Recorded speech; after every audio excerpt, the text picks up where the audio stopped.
I'm Anton Manley. I work for a company called whittled TSC and I'm the Director of Strategic Accounts. How did I end up in customer service? Well, my personal journey started, I was heading up a sales division in a financial services company and spotted the opportunity in our service area. I felt it was a real sleeping giant, so I approached the board and was given the position head of customer service. Had a real passion to make a difference in that area because I felt there'd been real investment, like many businesses, on the front end, but saw an opportunity to look after the customer base and retain, so it wasn't all about acquisition. After several years of doing that, we amalgamated the whole operation and I led the operation for a period of time. However, spotted a model that I felt would be more akin to great customer service and resigned from my position and set up a JV with the existing board and called that the Smart Company. Now that was built on the basis of a report that I'd read from the National Consumer Council around the Stupid Company, which was a comprehensive report from the British public about what they didn't like in the financial services, general insurance and contact centre industry. So in summary, I flipped the model of being passed from pillar to post, speaking to someone in personal robotic, and created what I would describe as more of an old IFA type model, where one individual looked after a book of customers from sales, service, renew, cradle to the grave.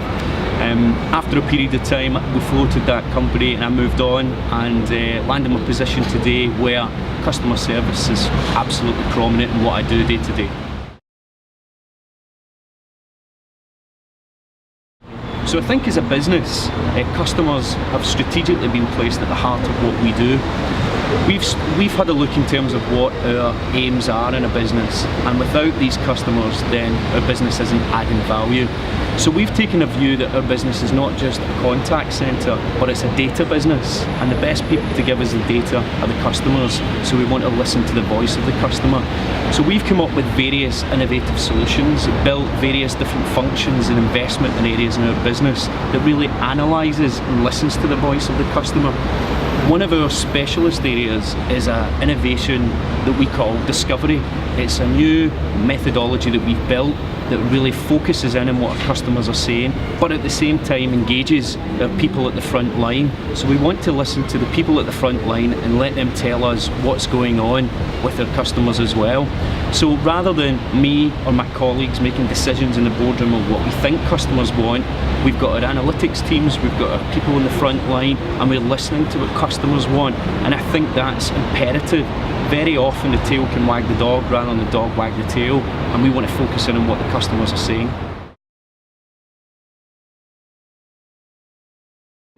So I think I look at that within me as an individual and also the role that I play within the business.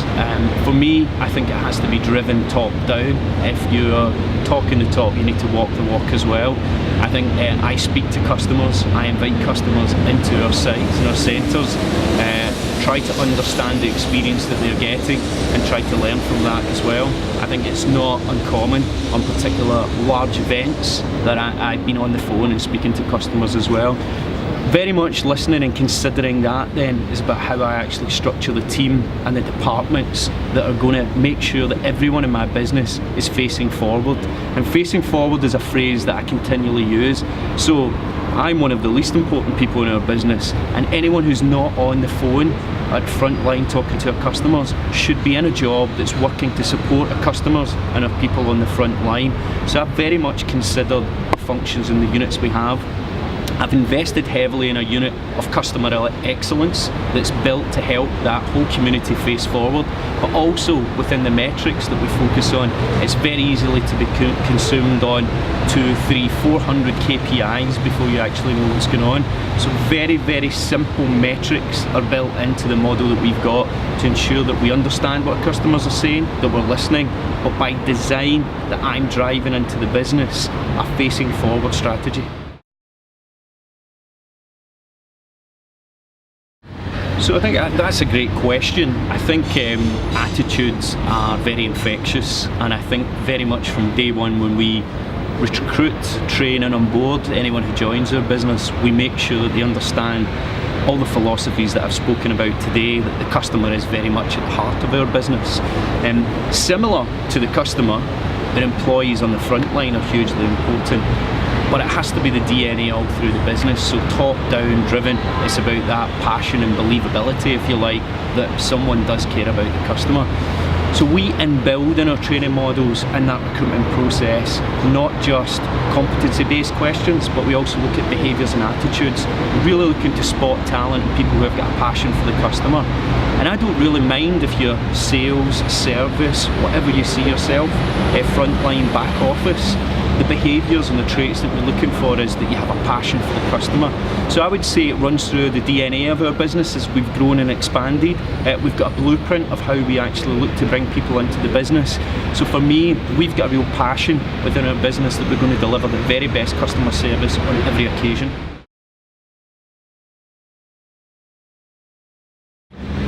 So I think you have to look at the methodology you have within your business.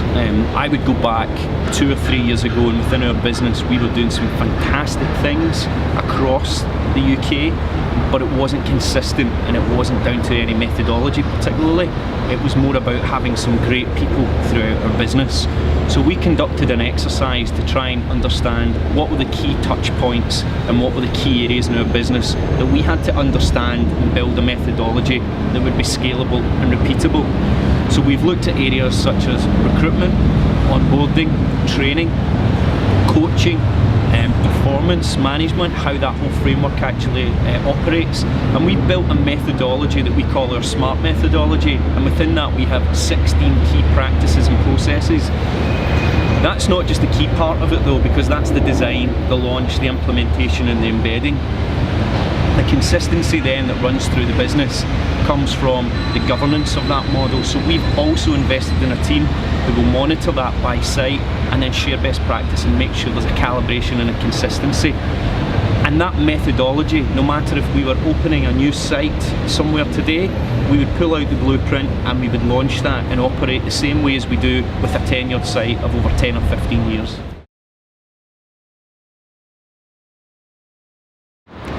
So if I was very candid about that, our business was fairly stagnant if we go back 3 or 4 years ago. We had 1,800 employees working for us. We made a strong decision that we were going to put the customer at the heart of our business.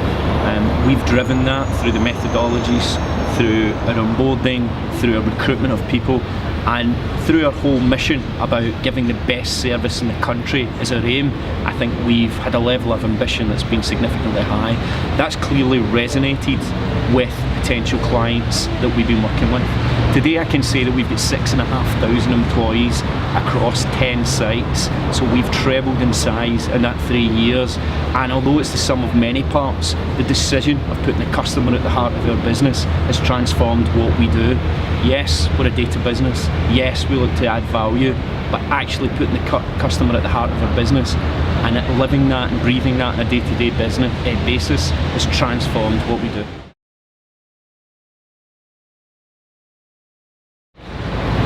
So I've got lots of high level analogies I could give you in terms of what makes it worthwhile, and yes, the business growing, that's great, seeing new people get new jobs, go into areas that have hard knocks, and we've been able to build companies very quickly and very successfully. But actually some of the simple things make it worthwhile.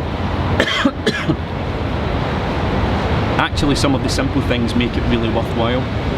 I spoke to a pensioner recently who wanted to tell me about the great service he just had from one of our people on the phones. I happened to be doing a computer-free day on the floor, back to the coalface, and the feedback he gave me said that the person he spoke to had just made his day. It wasn't about the product, it wasn't about anything else other than how we'd approached it and how we'd listened to him. That's what gets me out of bed in the morning, and that's what makes it all worthwhile.